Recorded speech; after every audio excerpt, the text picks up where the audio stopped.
Pues como les dije, aquí está con nosotros el embajador de Cuba, Carlos Jesús de la Nuez López, quien ha estado varios años ya en la República Dominicana, primero como consejero de la embajada, ¿no?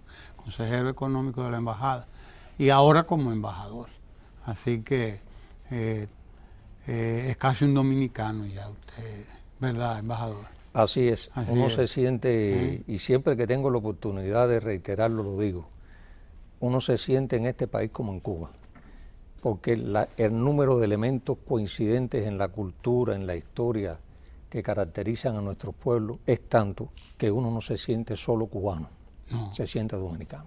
Así es. Pues bienvenido a Ojalá.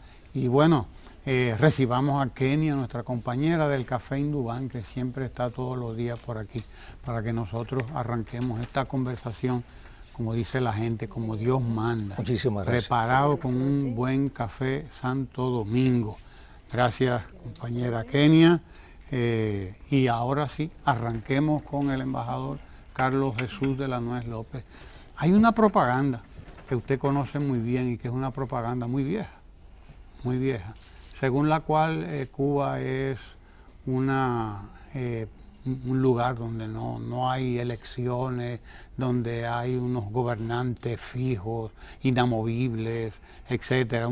Y se nos habla a veces del totalitarismo y estos conceptos que acuña un sector que todos conocemos de la opinión pública internacional y que lo impone además a través de los medios de comunicación. Y resulta que Cuba en este mismo momento, precisamente recordando el primer año de la desaparición física de Fidel Castro, acaba de cumplir un año, el 25 de noviembre, ¿no? Pues creo que el 25 o el 26 ya 25. había, el 25, el mismo 25, hubo elecciones de delegados municipales. Tengo entendido, porque estuve mirando precisamente el proceso en Cubavisión. Entonces, nos gustaría un poco hablar sobre ese proceso de elecciones y en sentido general, cómo se llevan a cabo las elecciones de autoridades en Cuba, porque aquí esto no se conoce. Nadie sabe aquí que sí, que se llevan a cabo procesos muy bellos, por cierto, como ese mismo de la elección de delegados municipales, que ustedes les llaman delegados municipales. Aquí el equivalente, ¿cuál sería? Sería más o menos de municipio. Exacto, los síndicos, los gobernadores, más o menos, etcétera, los alcaldes, como les decimos aquí. Entonces, me gustaría hablar un poquito de eso, desde luego en el contexto de esa recordación que estaban haciendo ustedes de el primer año de la desaparición física del comandante Fidel Castro. Bienvenido a Ojalá, señor embajador. Ojalá, sí. Ojalá podamos estar aquí muchas veces más. Claro que sí.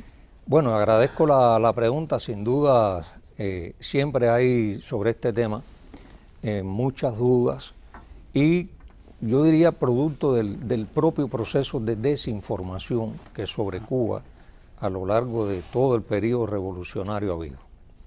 No es un fenómeno nuevo. Hemos visto cómo en el caso del hermano pueblo de Venezuela ha pasado algo similar y pasará en los procesos que tengan una tendencia de izquierda, porque desgraciadamente la fuerza de los medios de desinformación articulan estados de opinión en contra de gobiernos de esta naturaleza.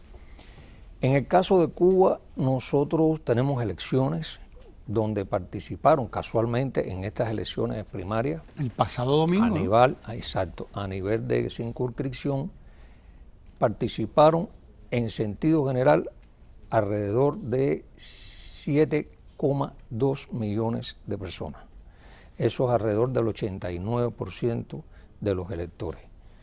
Tenemos un proceso ampliamente participativo, donde el pueblo va y expresa, es libre el voto. Muchas veces no se entiende esa realidad, es libre el voto, si quiere vota, si quiere no vota. El porciento de boletas anuladas estuvo alrededor del 4% y el nivel de participación de un 89% es un proceso, es alto ese porciento. Nosotros partimos de un concepto elemental. Nosotros no tenemos en Cuba un sistema presidencialista. Nosotros lo que tenemos en Cuba es un partido que ni postula ni elige. Eso es importante que se conozca, porque lo que vemos en el contexto del resto de los países donde las elecciones son de otro tipo, los partidos postulan, participan, eligen y llevan sus candidatos al gobierno. Nuestro partido tiene su origen en el partido que fundó Martí, en el Partido Revolucionario Cubano. Y como no postula ni elige, el pueblo decide. En las asambleas de circunscripción puede usted encontrarse una persona que sea elegida por una circunscripción y que no sea del partido. No es una condición ni tiene nada que ver. Esos elementos son importantes conocerlos porque tiende a confundirse. Porque como los sistemas son diferentes y la participación y las elecciones son diferentes, pues entonces se supone que en el caso de Cuba el partido elige y postula. No, todo lo contrario, es ajeno al proceso eleccionario. Y si lo llevamos al concepto, digamos, diferente de la democracia, nosotros partimos que nuestra democracia es infinitamente superior. Es más democrática si el término fuera posible emplearlo. ¿Por qué? Porque en un lugar donde participa la población en las decisiones del país, en los proyectos de nación, la participación es lo importante.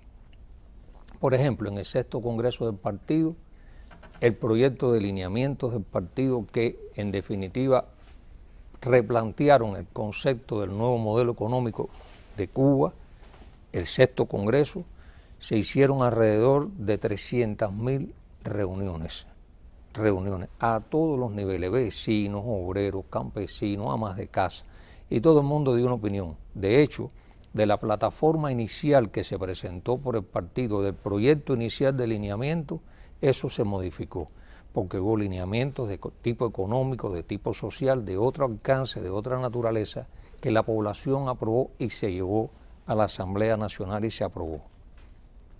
En el 7º Congreso hicimos la conceptualización del modelo y entonces sumamos la proyección económica estratégica hasta el 2030.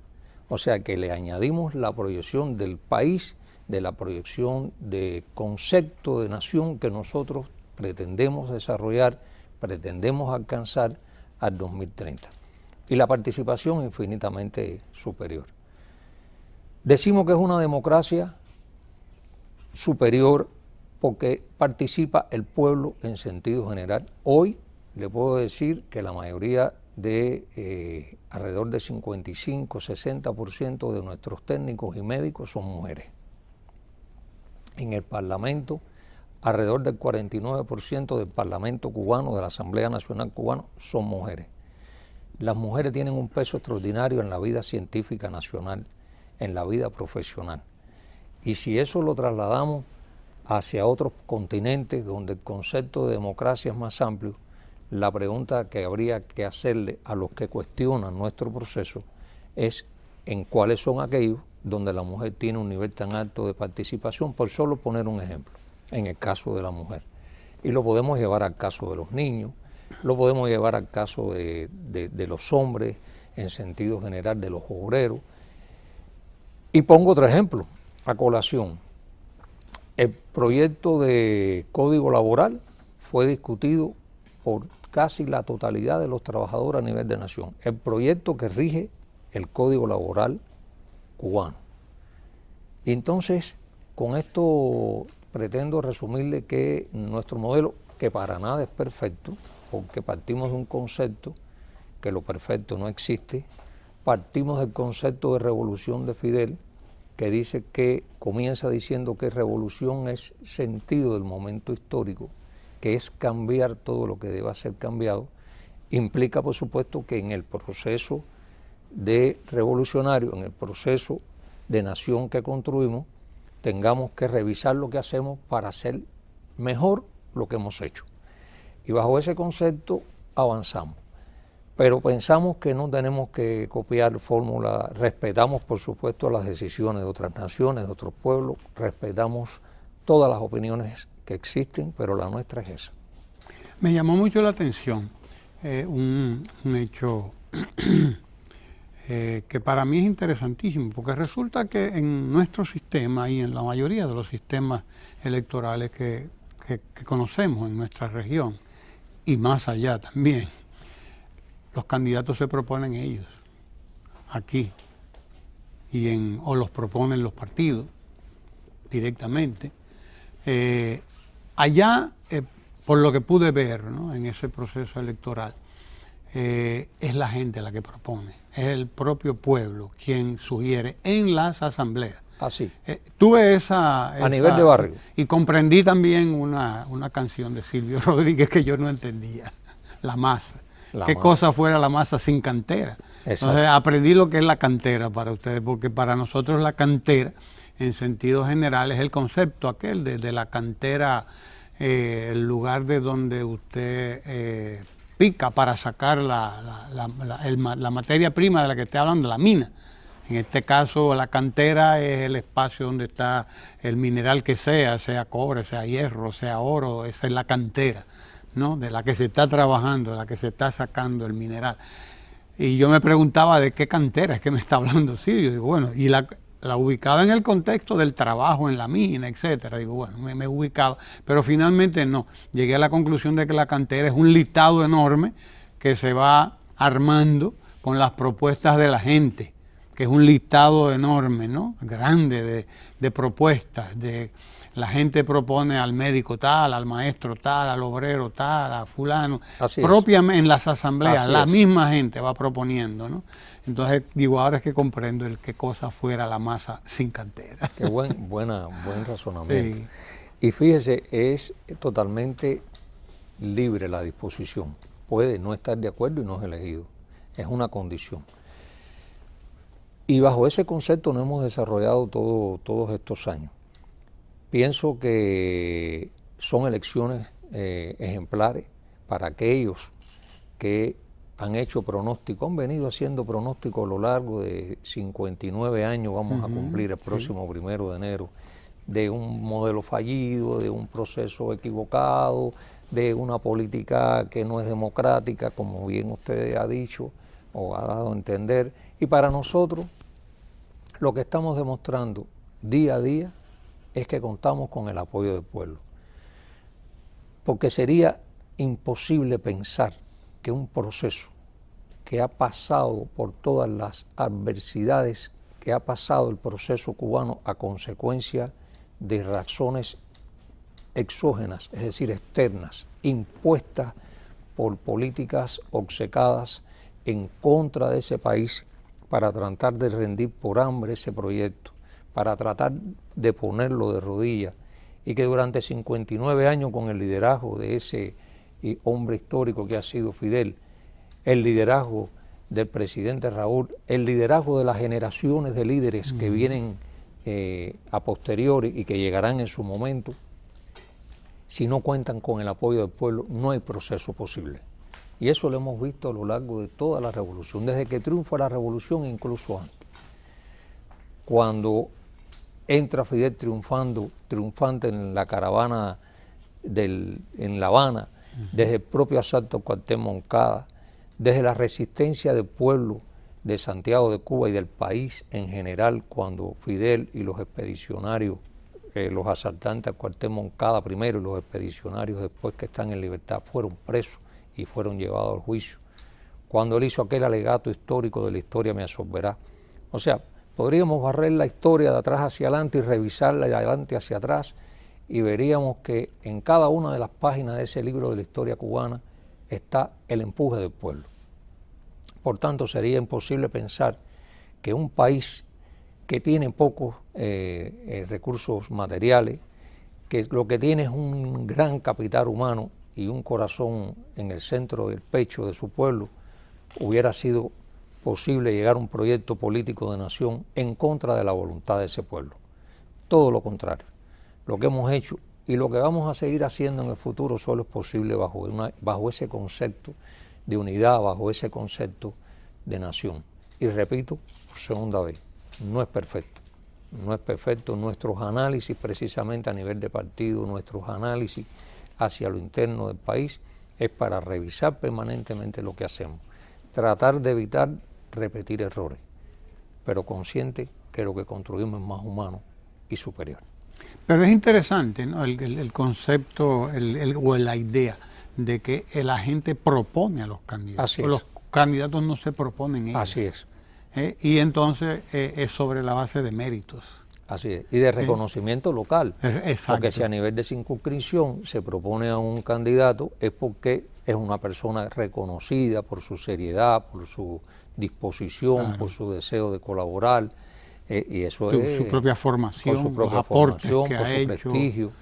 Exacto. Entonces, nadie mejor que la célula del barrio, vamos a decir, de la circunscripción, que va un poquito más allá de ese los concepto, obreros, la CTC, la Central de Trabajadores. para saber a todos quién los se va a trabajadores. elegir. Exacto. Porque el pueblo no se equivoca. Es una propuesta de abajo para arriba. Así es. Sí. Y por lo tanto es un proceso altamente participativo. Altamente participativo. Vi que se elaboran listas de miles de propuestas y que entonces se van decantando a lo largo de un proceso que indudablemente pues habría que aprender mucho de él, porque no es fácil armar un proceso en el cual los candidatos son miles. En sentido general, en sentido general, obviamente. Hablando ya del país completo, ¿no? Y bueno, ustedes han llevado a cabo un proceso eleccionario en medio, además de una situación que tiende a ser también complicada, con la llegada de nuevas políticas a Estados Unidos que contradicen ahora las políticas que estaba desarrollando el presidente Obama. Obama era partidario de una distensión y de una apertura hacia Cuba, de hecho estaba en eso, ¿no? Pero lo que ha llegado ahora a la Casa Blanca en Estados Unidos es un presidente que no es partidario de aquello y que desde luego ha vuelto un poco a la Guerra Fría que se creía superada. De hecho ha habido una acusación de ataques sónicos contra personal o contra la Embajada de los Estados Unidos. Hubo una acusación.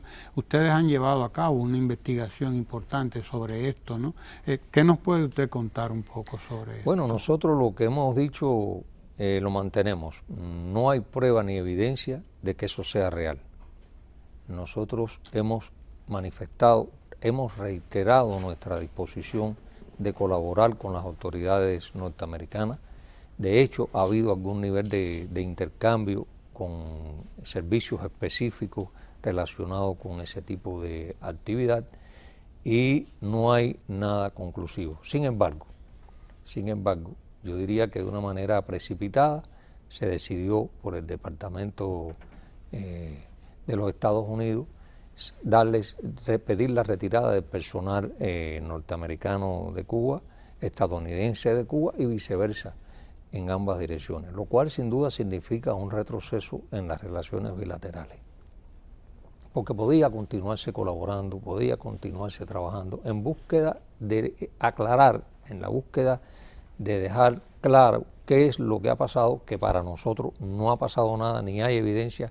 Además, si lo fuéramos a virar en el contexto histórico, nosotros tenemos la autoridad moral para decir que a lo largo de estos 59 años de revolución han sido nuestros diplomáticos los que han sufrido el asedio y la presión de los servicios y los enemigos de Cuba en el exterior. Y hay un sinnúmero de ejemplos a lo largo de la revolución de diplomáticos cubanos que han perdido su vida o han desaparecido. Y sin embargo, nosotros seguimos en nuestro rumbo y manifestamos nuestra disposición de continuar el diálogo con las autoridades norteamericanas. En la visita de nuestro canciller a Naciones Unidas se puso de manifiesto en sus intervenciones y se puso de manifiesto incluso en la declaración, en la reunión que tuvo con los cubanos. Nosotros, todo lo contrario, abrimos y Estados Unidos cierra. Ese concepto de que tenemos que avanzar en las relaciones bilaterales, que el diálogo no lo sustituye nada ni nadie. Todas las diferencias pueden ser llevadas a la mesa de negociaciones, buscar un consenso, buscar una explicación y avanzar. Bajo ese concepto de América Latina como zona de paz, América Latina y el Caribe como zona de paz, aprobado en la reunión de la CELAC en La Habana, nosotros nos aplicamos eso permanentemente. Y ojalá algún día, como el nombre del programa ojalá algún día esa política obcecada, esa política que se ha revertido hacia el enfriamiento, yo diría que la presión en búsqueda de pretexto para tratar de buscar un alejamiento en el diálogo y en el intercambio, cese. Porque hay que acabar de una vez y por todas, y lo repito constantemente, aquí creo que ya lo dije en una ocasión, de comprender que los problemas del mundo no se resuelven por la vía de la guerra. Los problemas del mundo se resuelven por la vía del intercambio, por la vía de la solidaridad, por la vía de la colaboración. Esa es nuestra posición y la vamos a mantener. Indudablemente, estas políticas que se ponen en marcha tienen una repercusión en Cuba, repercusiones económicas incluso. Por supuesto, por supuesto. Que obligan, por lo tanto, a la revisión a lo interno, ¿no? de muchos presupuestos. Y particularmente del presupuesto económico incluso. O sea, ¿qué se ha planteado Cuba a la luz precisamente de esta situación nueva que se le crea y que probablemente uno no la esperaba? Porque con la apertura que había comenzado el presidente Obama, uno estaba esperanzado en que todo empezaba a fluir de otra manera, ¿no? Y para mejor. Pero de repente ahora todo se ha frenado, todo se ha detenido y todo lo contrario, se busca un empeoramiento, porque no es más que eso, ¿no? La retirada de personal, tanto de Cuba como de Estados Unidos, de uno y de otro país, no es más que eso, es un enfriamiento de todo aquel proceso esperanzador que había comenzado el presidente Obama, ¿no? O sea, hay un proceso de revisión a lo interno del gobierno cubano. ¿Cuáles son esos, en lo que podemos conocer? Bueno, el proceso de revisión es nuestro. El proceso, ya le decía, bajo ese concepto de Fidel de revolución, que es cambiar todo lo que deba ser cambiado, nosotros políticamente, y es totalmente aparte a lo que ha estado aconteciendo. Sin duda, en medio de un contexto de intercambio, de diálogo, se facilita la comunicación y sin duda estaríamos en mejores condiciones. Por ejemplo, ¿qué hubiera pasado de permitirse que los turistas norteamericanos puedan viajar libremente a Cuba? Se supone que si Cuba es el modelo fracasado, el pueblo cubano es el pueblo que está en contra de su proyecto de nación, que las elecciones que se llevan a cabo en nuestro país no cuentan con el apoyo mayoritario, nosotros abrimos las puertas y le decimos al mundo, vengan a ver Cuba. De hecho, avanzamos en el crecimiento del turismo. Sería un contrasentido pensar que nosotros asumiéramos una política como la que está asumiendo el actual gobierno de los Estados Unidos.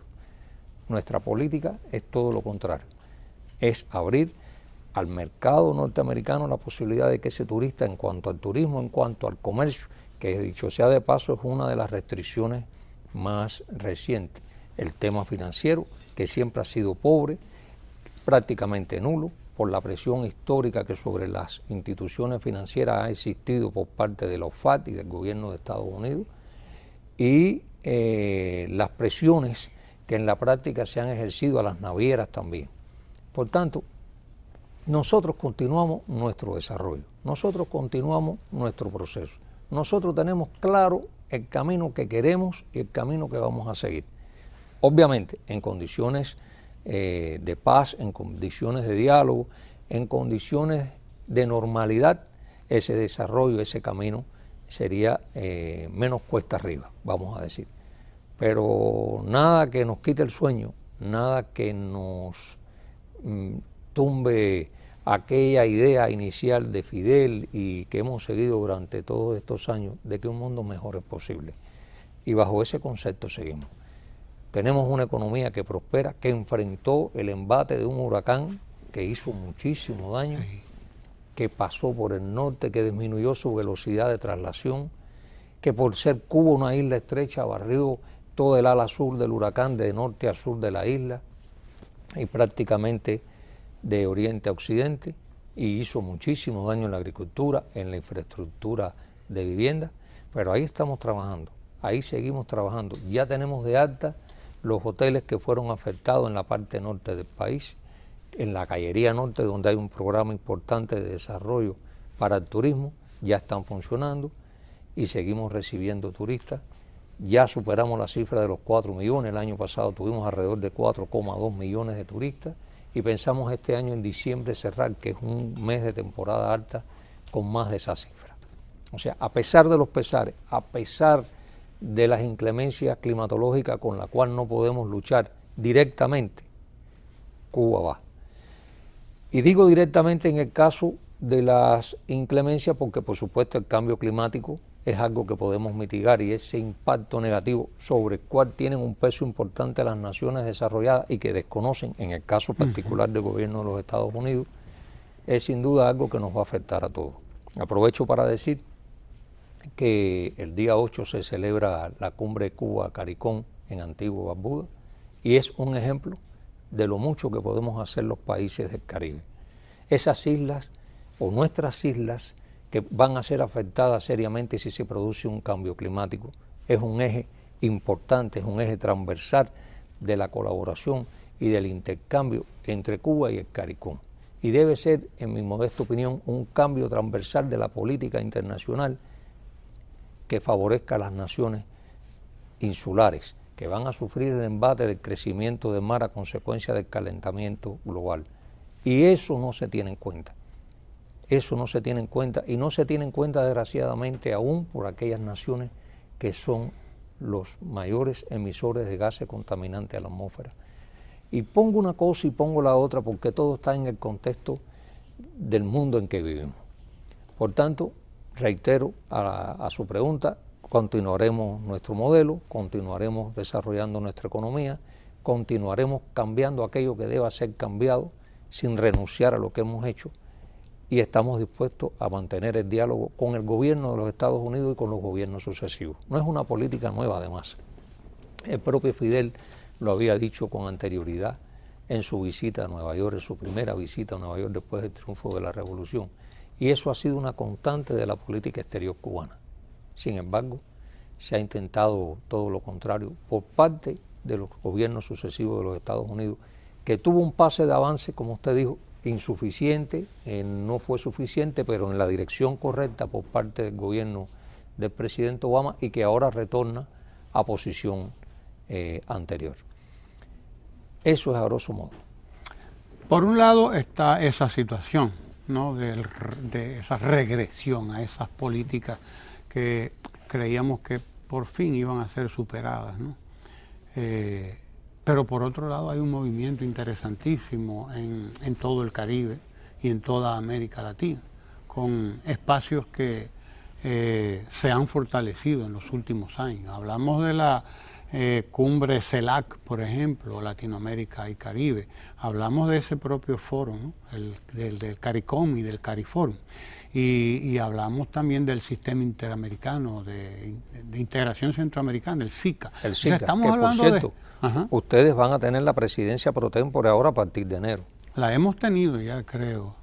No sé si... Pero a partir de enero a junio la van a tener otra vez. Bien. Entonces, hay esos espacios que también se han fortalecido o han estado fortaleciendo. Cosa con la que no se contaba antes. Esto creo que también favorece ese acercamiento, esa colaboración, esa cooperación entre todos los pueblos del Caribe y concretamente de nuestro Caribe, ¿no? Y de América Latina en sentido general. O sea, ya a la luz de eso hay que entender que aunque hay vientos soplando en contrario desde aquel lado de Estados Unidos, hay otros vientos que también favorecen el intercambio y la integración en América Latina. Creo que eso es un elemento a tomar en cuenta también. ¿Usted qué le parece? Por supuesto que sí, por supuesto que sí. No se puede renunciar a lo que se ha hecho. Yo ponía el ejemplo con unos amigos hace unos días que nadie para arreglar su casa la destruye. Todo el mundo la repara, salvo que la quiera hacer nueva. Y si lo lleva al contexto de un análisis político es igual. Nosotros pensamos y defendemos la idea de que la concertación, de que la colaboración, de que la cooperación entre los estados latinoamericanos y caribeños y del mundo es la vía para mitigar los problemas del mundo que hoy tenemos. No hay otra forma. No puede apartarse el razonamiento y la perspectiva de desarrollo de esa realidad. El autarquismo no es una solución. La visión hacia adentro, el egocentrismo no es una solución. Hay que tener una visión hacia afuera. Y aunque no sea la intención decirlo, modestamente podemos exhibir hoy, en el caso de Cuba, que tenemos 40.000 colaboradores de la salud en 64 países del mundo, salvando vidas donde haya que salvar vidas, colaborando donde haya que colaborar, ayudando donde se pueda ayudar, en medio de nuestras limitaciones económicas, de nuestra difícil situación a consecuencia de todo lo que hemos hablado. Pero no renunciamos a ese espacio, no renunciamos al espacio del intercambio en educación, no renunciamos al espacio a la ayuda. Hemos recibido, por supuesto, también ayuda solidaria de muchísimos países y creo que en el programa anterior que estuve aquí mencionaba la colaboración del gobierno dominicano, del presidente Medina, en los daños que sufrió Cuba por el huracán Irma, que República Dominicana estuvo presente desde el primer momento. Él personalmente se ocupó de que así fuera y me consta, lo digo porque nos consta. Y es un ejemplo, como un país sin los recursos suficientes para hacer presente a lo que pueda hacer falta aquí o allá, extiende una mano solidaria a un país vecino ante una situación difícil. Eso también es lo que hacemos nosotros. Y pongo el ejemplo de una cosa y de la otra porque todo tiene que ver y todo se concatena. Le puedo decir que hoy, en estos momentos, ayer por la tarde, tuve un parte actualizado de los 5 niños que se fueron a operar a Cuba, niños sordos y por supuesto mudos de nacimiento, que fueron a Cuba a ponerse un implante coclear. Es una tecnología que se inserta, con mis palabras porque yo no soy médico, claro, se inserta un sistema subcutáneo en la piel y detrás de la oreja se coloca un aditamento que una vez conectado uno con otro permite que el niño comience a escuchar. Y eso fue a través del despacho de la primera dama de la República, un programa para colaborar con las personas de menos ingresos y por supuesto con la ayuda del sector privado que ha ayudado al financiamiento. Nosotros cobramos lo mínimo indispensable por los gastos de la operación y del servicio con relación a lo que cobran los grandes emporios de la medicina. Nosotros tenemos una visión diferente y ya a esos niños les informo que están escuchando, están oyendo, están abriendo sus oídos al mundo, a una nueva vida. Y gracias a ese sentido de la colaboración, a ese sentido del intercambio, a ese sentido de no renunciar a lo que hemos hecho en materia de colaboración a lo largo de la historia.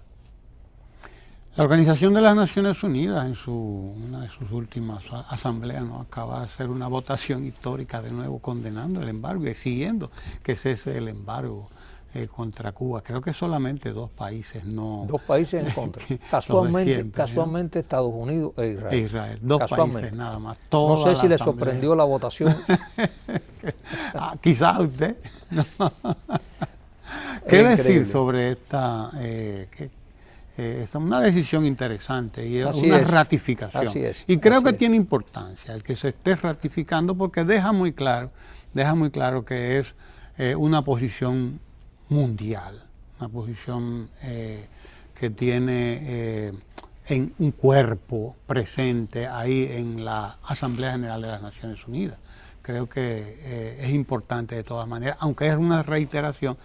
Es importante para ustedes. Muchísimas gracias. Bueno, como usted bien decía, por 26ª ocasión se ha llevado el tema a Naciones Unidas y sigue siendo igual. En los últimos años han venido 2 países en contra de los 193 países que tienen Naciones Unidas, 191 han votado a favor del levantamiento del bloqueo. Incluso la propia embajadora en su intervención reconoce que se habían quedado solos en el caso de Cuba. Pero es que lo que no reconoce ella, con todo respeto, es que están solos desde el inicio. Porque en el caso del bloqueo eso no tiene ni pies ni cabeza. Y no se puede solamente remontar al periodo revolucionario, aunque obviamente el bloqueo es una medida que comienza en el año 1962, recién triunfada la revolución. Pero los intereses de los Estados Unidos por Cuba se remontan hasta incluso 1823, cuando se elabora por el subsecretario de Estado John Quincy Adams en aquel momento la política de la fruta madura, que en esencia decía, haciendo una ayuda de memoria, en esencia decía que así como una fruta madura caía de su árbol al suelo, Cuba, una vez liberada de España, caería sobre las manos de los Estados Unidos. Fíjese, 1823. 23. Y estamos hablando que en 1898, con yo diría que el absurdo pretexto de la voladura de un acorazado que visitaba la bahía de La Habana, que visitaba Cuba, se había producido una voladura del acorazado Maine, había que intervenir militarmente cuando ya las tropas mambisas tenían virtualmente ganada la guerra. O sea, vean ustedes que no es solo desde el triunfo de la revolución, por eso nuestro ministro de Relaciones Exteriores en su discurso en Naciones Unidas dice que el intento de apoderarse de Cuba por parte de los Estados Unidos tiene más de un siglo, porque eso sucedió en 1901, después del Tratado de París. Y de 1901, el 1 de enero de 1859 a 1959 van 60 años. Fíjese, 60 años han transcurrido y cómo nosotros hemos sobrevivido a esa presión, a esa forma de intentar de rendirnos por hambre, de doblegarnos. Gobiernos de pseudorepúblicas que estuvieron subordinados al designio de las políticas estadounidenses, entreguistas totalmente. Y triunfa la revolución el 1 de enero de 1959 y continuamos con la batalla. Así es. Y bueno, reciben el espaldarazo ahora de la Organización de las Naciones Unidas y eso es importante. Eso es inobjetable, innegable, y seguiremos dándola porque es que en la práctica eso no tiene ni pies ni cabeza. Eso no tiene ni pies ni cabeza.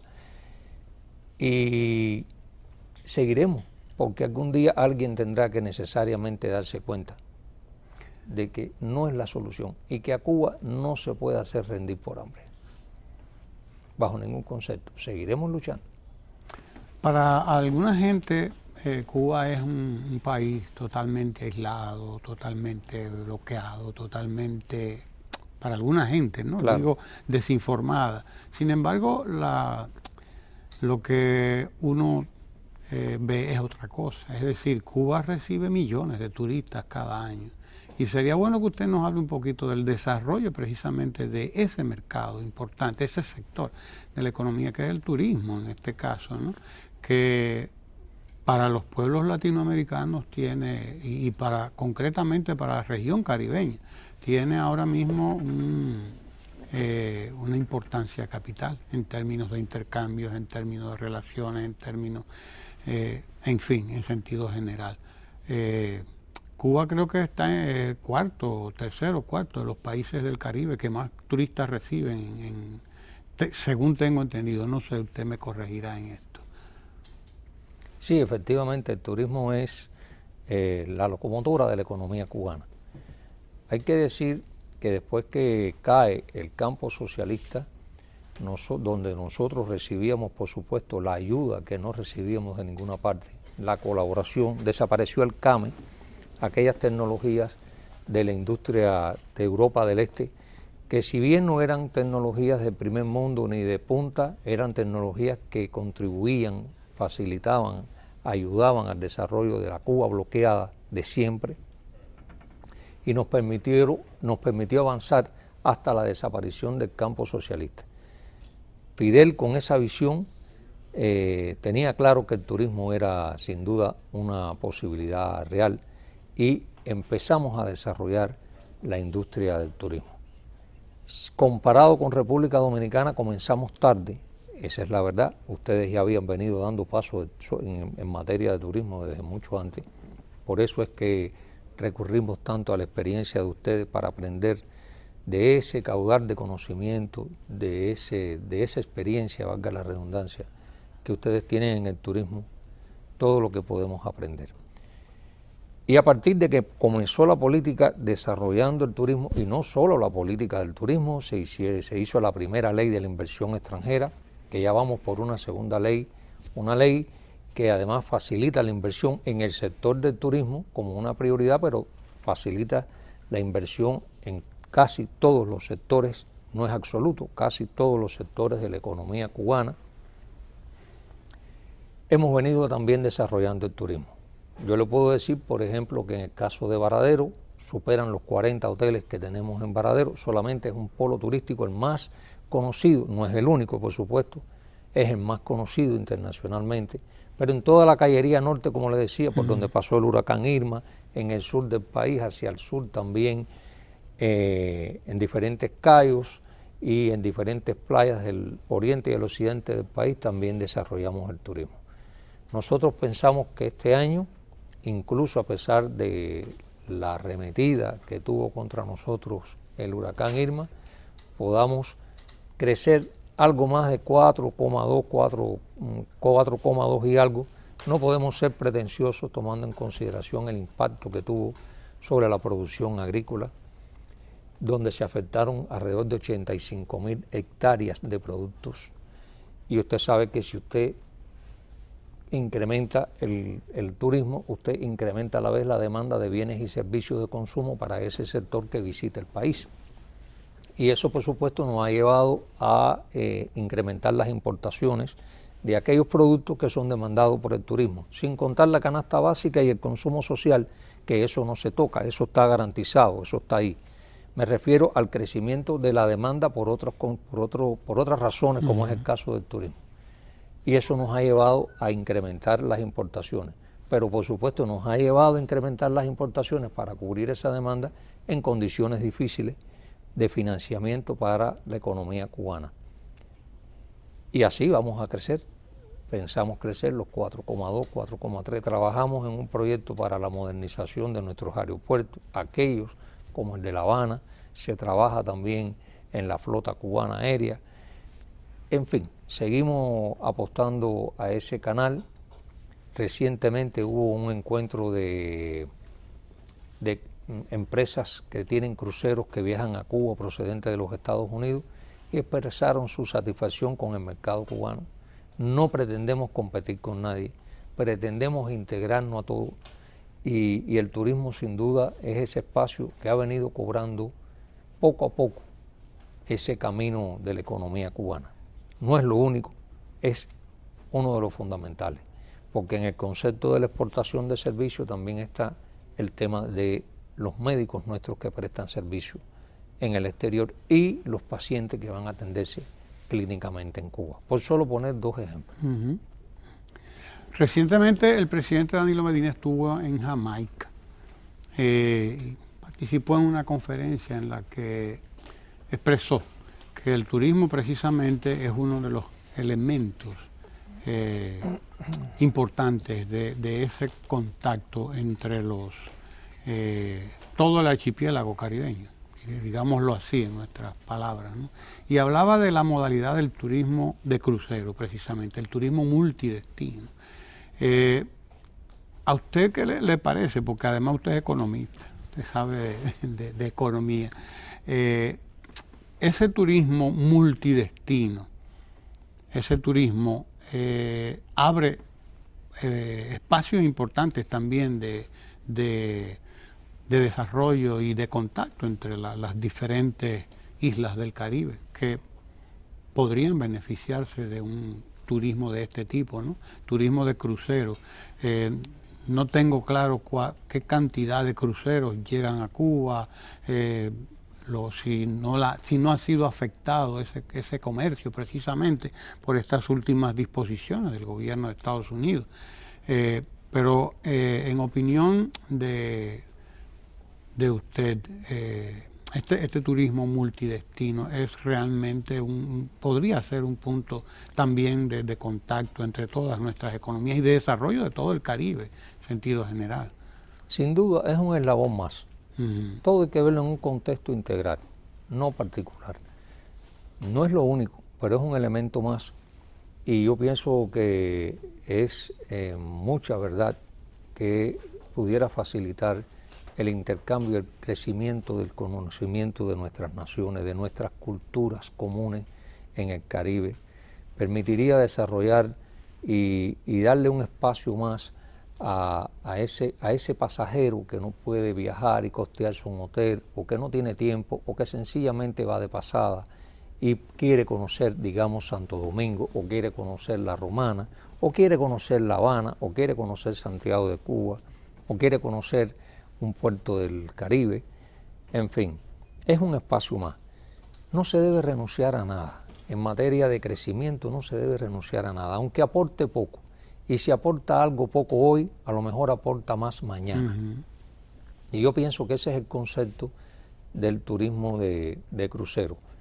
Por supuesto, el crucerista vive en el barco. Por lo general lo que hace es que baja, participa, tiene alguna noche, alguna actividad nocturna, quizás alguna actividad diurna, recorridos, y a la larga casi siempre descansa en el barco, y el consumo, tal y como se ve en la práctica, no es el deseado, pudiéramos decir.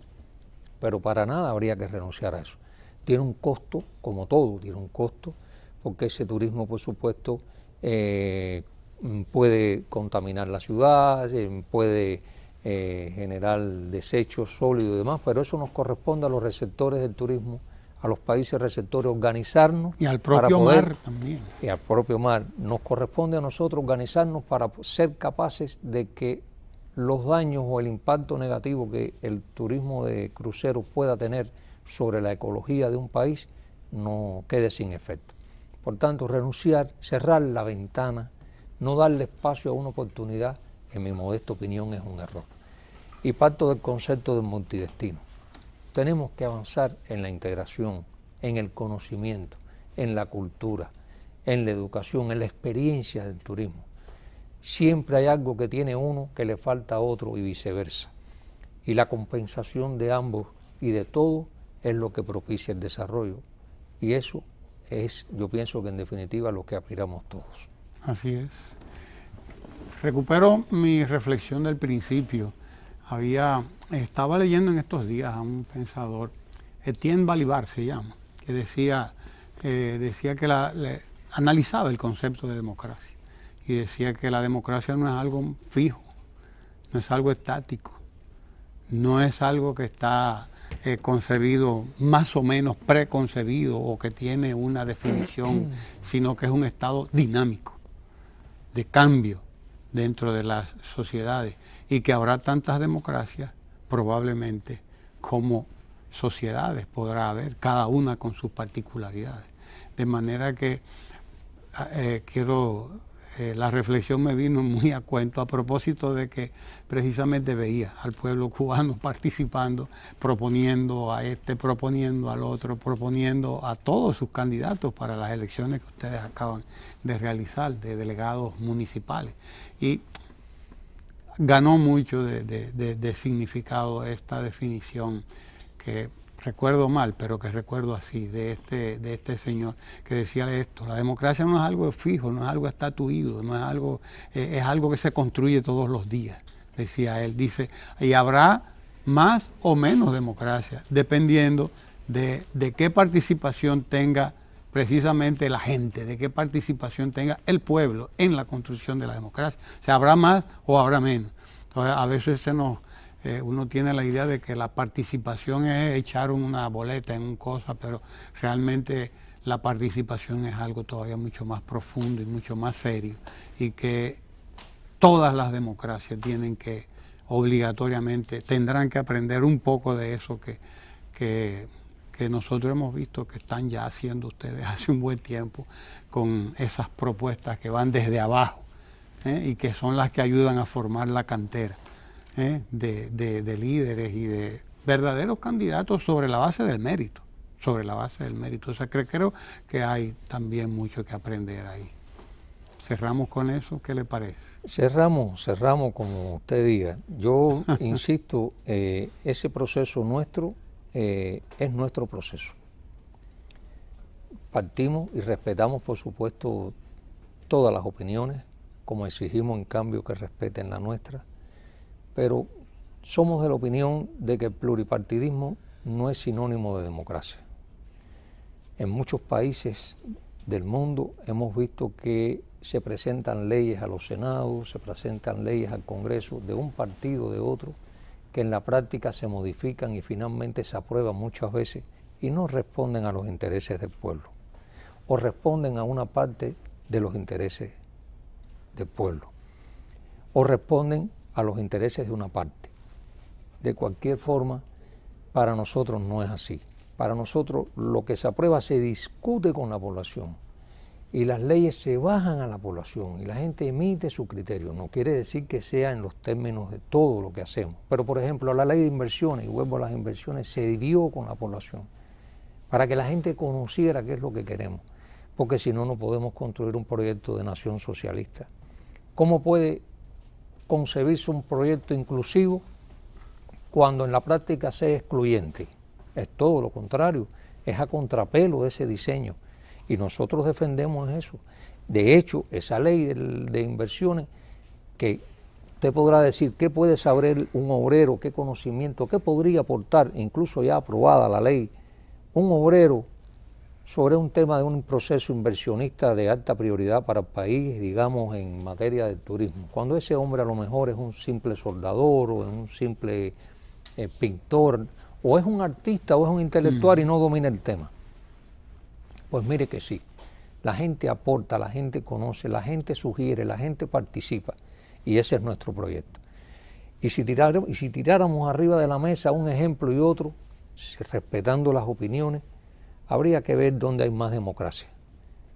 Por lo menos desde mi percepción y la de muchos cubanos y personas en el mundo, hay más democracia donde la gente participa, donde la gente opina, donde la gente discrepa, donde la gente no está de acuerdo con algo, porque en Cuba la gente disiente, da una opinión contraria, se cambia un lineamiento, se cambia un proyecto, se modifica esto o lo otro. Ahora, punto y aparte, una cosa es disentir, tener una opinión contraria, y otra cosa es actuar subvencionado con fondos de un gobierno extranjero para subvertir el orden.